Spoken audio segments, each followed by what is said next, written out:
I tell people that I'm a posture coach, they tend to get pretty self-conscious. They start shifting around and they're not really sure what they're supposed to do with their bodies. And then eventually, they end up settling on a position that looks a little something like this. But the second I look away, they go back to looking like this. And that's because we all look like this. We spend a lot of time rounding our backs and craning our heads towards screens. Even our toddlers look like this. But the problem is that this kind of posture leads to chronic back pain. Now, I know it's easy to blame all of this on the screens around us, but it's really not a new problem. Over 100 years ago, doctors were warning us about this very issue. They said that the decline of American posture would lead to an epidemic of back pain. And as a result of these warnings, there was a massive campaign to prevent bad posture in children. It was the single largest national public health policy that you've never heard of. At the turn of the century, every public school in America taught reading, writing, arithmetic, and posture. And students received posture evaluations every single week. The program was created by many of the same people who created the physical education movement. And so that meant that kids who failed their posture tests received special corrective exercises to do during PE class. It was physical therapy, but the problems were being addressed before the child developed chronic pain. This photo is from a 1913 textbook.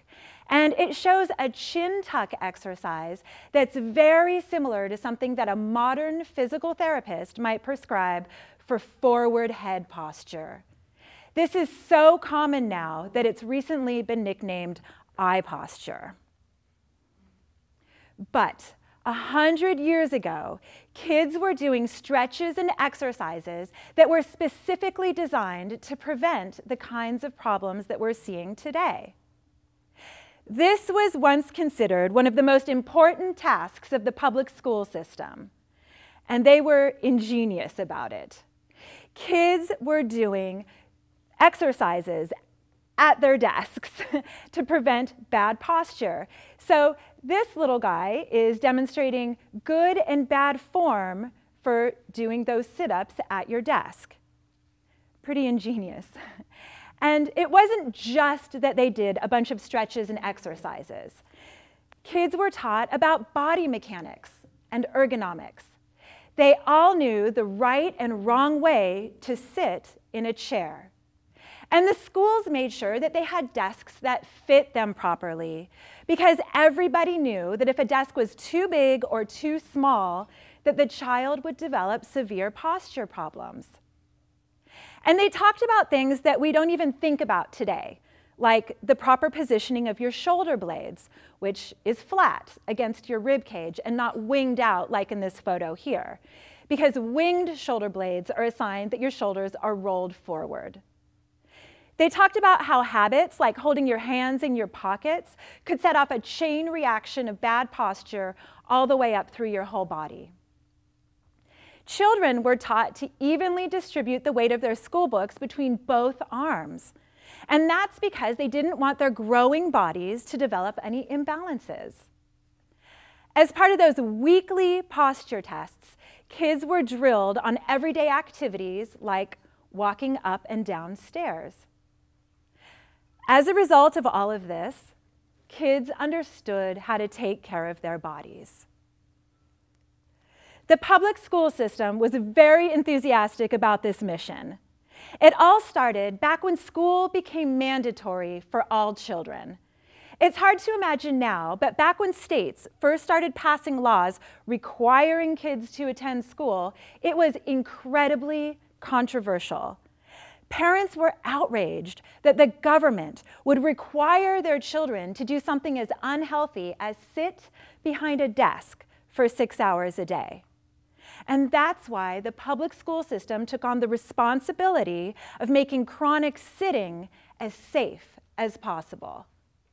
But by about the mid-1960s, the posture movement had lost its battle against popular culture. It had been a battle ever since the 1920s because that's when the flapper generation first made slouching fashionable.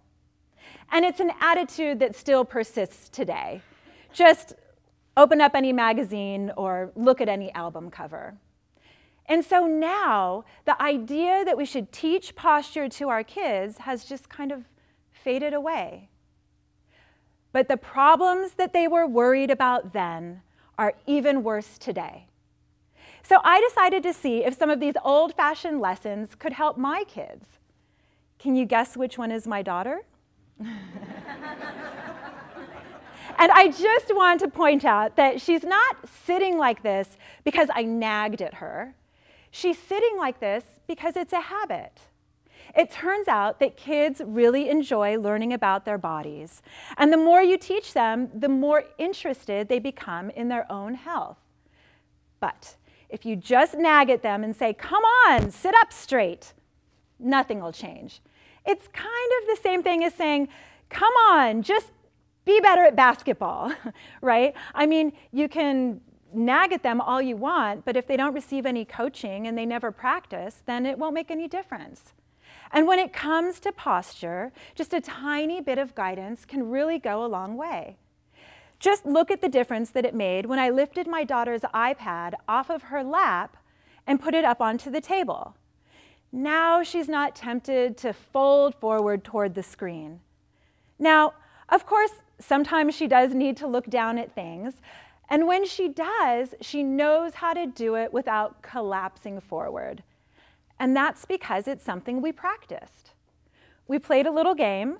We saw who could nod their head without letting their ears move through space. In other words, I was teaching her that when she looked down, she should imagine that her ears are the fulcrum of the movement and that her head is pivoting around them. It's a small little thing, but it helps protect her against that forward head posture that we were talking about before.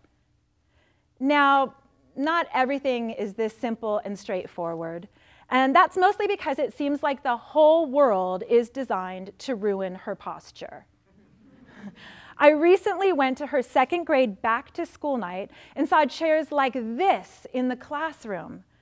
Now, I'm sure that the teachers and administrators didn't know about it, but chairs like this are terrible for growing bodies. A bucket seat pushes your pelvis into a tucked position. It puts all of your weight on your tailbone, makes your whole spine round, and then to top it all off, it pushes you into a forward head position. When you're sitting up, your bones can do the job of holding you up and your muscles can relax. And that's the secret. Healthy posture is about relaxation. The second you collapse forward, the muscles in your back are working overtime just to hold up your head, not to mention the fact that you're also hanging on your ligaments. That puts an incredible amount of unnecessary wear and tear on your body. But the good news is that sitting properly isn't that difficult once you know how to do it. So I have a simple little trick. It's easy even for very young children to remember. All you do is when you sit down, you lean forward, you scooch your bottom back as far as it'll go, and then you simply sit up and relax. And I hear the sound of a few scooching bottoms out there. It might feel a little funny at first, but once you get used to it, I think you'll find that it's a lot more comfortable. These are simple life hacks that every child should know. Because right now, our kids have absolutely no idea how to protect their bodies in the age of screen time. They're setting themselves up for a lifetime of chronic pain, and they don't even know it. But it's preventable, and we don't even need to reinvent the wheel. All we need to do is put a modern twist on some old-fashioned wisdom. Thank you.